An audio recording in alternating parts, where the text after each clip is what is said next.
दोस्तों आप लोग जानते हैं केवीएस में शिक्षक भर्तियों का विज्ञापन जारी हो चुका है। 13,404 पदों पर कुल भर्तियां यहां पर आई हैं। अगर प्राइमरी की बात करते हैं तो लगभग 6800 पदों पर यहां पर विज्ञापन जारी हुआ है। तो इस वीडियो के माध्यम से सारी डिटेल्स हम देखेंगे कि प्राइमरी भर्ती में कौन कौन अभ्यर्थी आवेदन कर सकते हैं, सीटेट रिक्वायरमेंट है या नहीं है, बीएड वाले अभ्यर्थी यहाँ पर आवेदन कर पाएंगे या नहीं कर पाएंगे, एपीयरिंग वाले यहाँ पर आवेदन कर पाएंगे या नहीं कर पाएंगे, एग्जाम कब तक हो सकता है और संपूर्ण जानकारी जो भी नोटिफिकेशन से संबंधित है इस वीडियो में देखेंगे। तो यहाँ पर आप लोग नोटिफिकेशन का एक पेज देख सकते हैं जिसमें बताया गया कि जो मेन डिटेल्स हैं। तो यहाँ पर सबसे पहले आपको बता दें कि प्राइमरी की जो भी भर्ती होगी उसमें जो आपका वेतन मिलेगा वो 4200 ग्रेड पे की वैकेंसी होगी। एंट्री लेवल आपका 42 होगा, प्रमोट होकर के 4600 और 4800 तक यहाँ पर आप जा पाएंगे। ठीक है, ग्रुप बी की वैकेंसी है यहाँ पर। अब एज को लेकर के बहुत सारे लोगों को डाउट रहता है, तो एज यहाँ पर देखिए पीआरटी के लिए मैक्सिमम एज जो है 30 ईयर्स है। अगर आप फ्रेश कैंडिडेट हैं तो आपकी मैक्सिमम एज 30 वर्ष होनी चाहिए। और जो अभ्यर्थी केंद्रीय विद्यालयों में कार्यरत हैं उनके लिए एज की कोई बाउंडेशन नहीं है। और एससी एसटी जो भी ओबीसी कैटेगरीज हैं इनको जो गवर्नमेंट ऑफ इंडिया के रूल्स रेगुलेशंस है उनके तहत एज रिलैक्सेशन अपर एज में भी मिलेगा। तो एक अगले वीडियो के माध्यम से मैं सभी कैटेगरी की आपको एज रिलैक्सेशन बता दूंगा, किस कैटेगरी को कितना छूट मिलेगी ऊपरी आयु सीमा में। तो आप लोग जो है बने रहिएगा वीडियो में, चैनल पर जो जल्दी वीडियो आपको मिल जाएगा।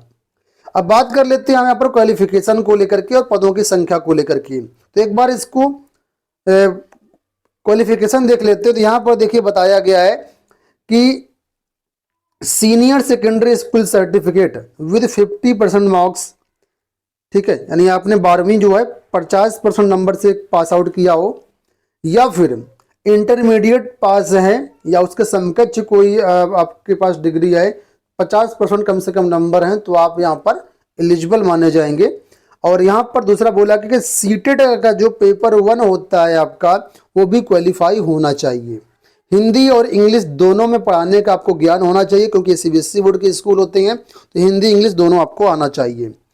डिजायरेबल में बोला गया कि अगर आपको कंप्यूटर नॉलेज है तो बेस्ट रहेगा, उसको जरूर आप फॉर्म में मेंशन करें।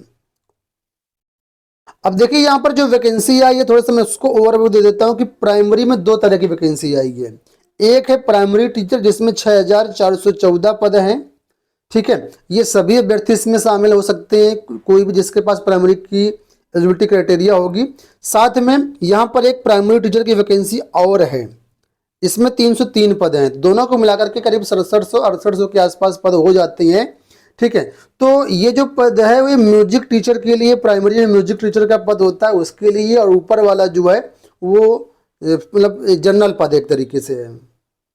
अगर यहाँ पर हम पदों की संख्या को लेकर के बात कर लेते हैं तो देखिए प्राइमरी टीचर का जो पद है इसमें 2599 यूआर के पद हैं, 1731 ओबीसी के पद हैं, एससी के 962 पद हैं, एसटी के 481 पद हैं, ईडब्ल्यूएस के 641 पद हैं, टोटल 6414 पद हैं।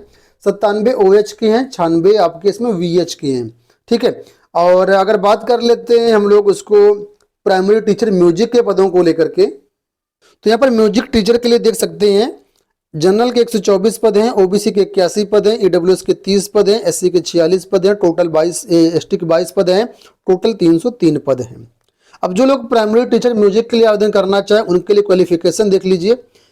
यहाँ पर भी बोला गया 10+2 आप पास आउट होने चाहिए कम से कम 50% नंबर से। साथ में आपकी जो डिग्री होनी चाहिए यानी जो ग्रेजुएशन होना चाहिए वो म्यूजिक से होना चाहिए। ठीक है, तो अगर आपके पास ये चीज़ें हैं तो इसमें आप शामिल हो सकते हैं, कोई दिक्कत वाली बात नहीं है। और इसमें जो अपर एज है वो भी 30 साल है। अब यहाँ पर कुछ लोगों के मन में प्रश्न आ रहा होगा कि क्या पेमेंट यहाँ पर अलग मिलेगा, तो पेमेंट आपको अलग नहीं मिलेगा, पेमेंट सेम होगा प्राइमरी टीचर का। और यहाँ पर जो है बीएड की या बीटीसी की कोई भी रिक्वायरमेंट नहीं है। ठीक है, जैसा कि उसमें देखा था आपने कि इसमें बीएड बीटीसी की रिक्वायरमेंट होती है, लेकिन इसमें कोई भी बीएड बीटीसी की रिक्वायरमेंट नहीं है। जाहिर सी बात है कि आपका जो है सीटेट वहाँ पर मांगा गया था तो बीएड बीटीसी तो करेंगे, लेकिन यहाँ पर सीटेट की भी कोई रिक्वायरमेंट नहीं है। आप सिर्फ सीनियर सेकेंडरी पास आउट होने चाहिए, बैचलर डिग्री म्यूजिक में होनी चाहिए, और हिंदी इंग्लिश पढ़ाने का आपको ज्ञान होना चाहिए, कंप्यूटर नॉलेज है तो अच्छी बात है। इतनी चीज़ें हैं, कोई भी बीएड या डीएलएड या सीटेट रिक्वायरमेंट नहीं है। एक चीज ये भी आपको जानना जरूरी है कि प्राइमरी टीचर में जो वैकेंसी है यहाँ पर केवीएस में, इसके लिए प्रोबेशन पीरियड आपका 2 साल रहेगा। 2 साल आप प्रोबेशन पीरियड पर रहेंगे। अब वीडियो में आगे बढ़ने से पहले आपको बताना चाहेंगे केवीएस, पीआरटी, टीजीटी, पीजीटी की बेहतरीन जो टेस्ट सीरीज है हमारे एप्लीकेशन पर अवेलेबल है। ये वेबसाइट है, वेबसाइट के लिए आप लोग डिस्क्रिप्शन बॉक्स में लिया गया लिंक चेकआउट कर सकते हैं। testseries.governmentjobcenter.com, यहाँ पर जाएंगे तो आपको टेस्ट सीरीज का इस तरह से पेज ओपन हो जाएगा। यहाँ पर सर्च एग्जाम मिलेगा, यहाँ पर आपको केवीएस डाल देना है, आपके सामने टेस्ट सीरीज आ जाएगी। यहाँ पर देखिए केवीएस पीआरटी के 18 टेस्ट पेपर यहाँ पर अवेलेबल हैं। इन टेस्ट पेपर की बात कर लेते तो यहाँ पर आपको मॉक टेस्ट भी मिल जाएंगे, प्रैक्टिस टेस्ट भी मिल जाएंगे, प्रीवियस ईयर पेपर भी मिल जाएंगे। तो सारा कुछ यहाँ पर मिल जाएगा। इसके अलावा जो इसको परचेज करने के लिए आप यहाँ पर अनलॉक पे क्लिक करके जो है परचेज कर सकते हैं। और ये सभी test series Hindi English bilingual है। और इसके साथ ही ऑल इंडिया के जितने भी टीचिंग एग्जाम्स होते हैं उन सबकी टेस्ट सीरीज बिल्कुल फ्री में आपको मिलेगी। प्राइस बहुत ज़्यादा नहीं है, मात्र 299 रुपये में इसको आप एक्सेस कर सकते हैं। तो लिंक वीडियो के डिस्क्रिप्शन बॉक्स में दिया गया, एक बार चेकआउट कर लीजिएगा। चलिए बात कर लेते हैं यहाँ पर हम लोग बीएड कैंडिडेट को लेकर। क्या यहाँ पर बीएड कैंडिडेट वैलिड होंगे? जिस तरह से आप लोग जानते हैं सुप्रीम कोर्ट में केस चल रहा है, यूपी में भी हाई कोर्ट में केस चल रहे हैं, तो क्या बीएड अभ्यर्थी यहाँ पर फॉर्म भर पाएंगे? कोई इनको दिक्कत तो नहीं होगी? तो यहाँ पर देखिए अगर नोटिफिकेशन देखेंगे तो वहाँ पर साफ तौर पर ये बात उन्होंने मेंशन करी है। देखो ये नोटिफिकेशन है एडवर्टाइजमेंट नंबर 16/2022। यहाँ पर देखो इंपॉर्टेंट में इन्होंने हाईलाइट कर रखा है कि BEd candidates can apply and go through the selection process but their inclusion in the panel based on merit will be subject to the outcome of the SLP in the Honorable Supreme Court।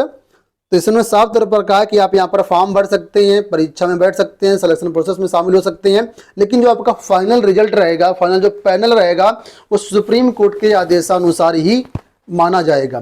तो by chance की बात मान लीजिए कि अगर किसी कारणवश BEd प्राथमिक शिक्षा भर्ती से बाहर होता है तो आप भी बाहर ही माने जाएंगे। तो सुप्रीम कोर्ट के आदेश के अंतर्गत यहाँ पर भर्ती को मिलाकर के प्राइमरी की रहेगी। बहुत से अभ्यर्थी ये भी पूछ रहे थे कि हमने सीटेट के लिए इस बार आवेदन किया है, अभी जिसकी आवेदन की लास्ट डेट अभी हाल ही में खत्म हुई है 2022 वाले में, तो क्या हम इसमें शामिल हो सकते हैं? तो आपको बता दूं सीटेट आपका क्वालिफाई होना चाहिए। एपियरिंग वाले यहाँ पर आवेदन नहीं कर सकते हैं, चाहे सीटेट एपियरिंग वाले हों या बीएड एपियरिंग वाले हों या अन्य कोई भी एपियरिंग अभ्यर्थी। एपियरिंग वाले यहाँ पर जो है आवेदन नहीं कर पाएंगे, आपका रिजल्ट डिक्लेयर हो जाना चाहिए तभी यहाँ पर आप शामिल हो पाएंगे, अदरवाइज नहीं। अब आप सोच रहे होंगे कि केवीएस में सारा कुछ बता दिया आपने, एग्जाम डेट के बारे में नहीं बताया और बड़ा बदलाव क्या हुआ उसके बारे में नहीं बताया। तो आपको बता दूं कि यहाँ पर केवीएस में जो पीआरटी का एग्जाम पैटर्न है सिलेबस में, उसमें कुछ बदलाव देखने को मिल सकता है, क्योंकि कई बार समाचार पत्रों के माध्यम से सूचनाएं मिली हैं, लेकिन अभी तक इसका ऑफिशियल जो डिटेल्ड जो इसका नोटिफिकेशन वो जारी नहीं हुआ है। तो एक बार डिटेल्ड नोटिफिकेशन आ जाए उसके बाद ये सारी चीजें क्लियर हो जाएंगी कि आखिर जो है क्या यहाँ पर बदलाव होगा, सिलेबस क्या क्या हो सकता है, ठीक है। और एग्जाम डेट को लेकर के भी कोई बात नहीं बताएगी कि एग्जाम कब तक हो सकता है कब तक नहीं हो सकता है, लेकिन ये मान लीजिए बहुत ज़्यादा समय यहाँ पर आपको नहीं मिलेगा, बहुत जल्दी भर्ती होगी। तो एग्जाम की तैयारी आप जो है उसमें लग जाइए। बड़े दिनों के बाद इतनी बड़ी वैकेंसी आपको देखने को मिली है केवीएस में, तो मौका मत छोड़िएगा, आज से ही तैयारी करने में लग जाइए। एग्जाम जल्दी ही होगा, अभी तक कोई ऑफिशियल जो डेट है वो नहीं जारी की गई है, और जैसे ही जारी होगी तो हमारे चैनल के माध्यम से आप लोगों को सारी अपडेट आपको प्रोवाइड की जाएगी। आवेदन की बात कर लेते हैं तो 5 दिसंबर 2022 से आवेदन इसके प्रारंभ हैं। इसका नोटिफिकेशन डाउनलोड करने के लिए आप लोग विजिट कर सकते हैं governmentjobcenter.com। डिस्क्रिप्शन बॉक्स में लिंक मिल जाएगा, जैसे यहाँ पर क्लिक कर देंगे तो आपके सामने इस तरह वेबसाइट आएगी। यहाँ पर आपको जाना है लेटेस्ट जॉब के सेक्शन में, यहाँ पर आपको लिंक मिल जाएगा KVS, PRT, TGT, PGT and various post online form. तो यहाँ से जाकर के आप फॉर्म जो है भर सकते हैं, अपना अप्लाई ऑनलाइन कर सकते हैं, टेस्ट सीरीज वगैरह एक्सेस कर सकते हैं, टेलीग्राम चैनल भी यहीं से ज्वाइन कर सकते हैं और नोटिफिकेशन वगैरह भी यहीं से डाउनलोड कर सकते हैं। तो आशा करता हूँ वीडियो पसंद आया होगा। इस वीडियो में इतना ही। कोई क्वेरी हो तो कमेंट बॉक्स में पूछिएगा, कोई पर्सनल क्वेरी है तो आप लोग हमारे टेलीग्राम को भी ज्वाइन कर सकते हैं, लिंक वीडियो के डिस्क्रिप्शन बॉक्स में भी दिया गया है। इस वीडियो में इतना ही, धन्यवाद।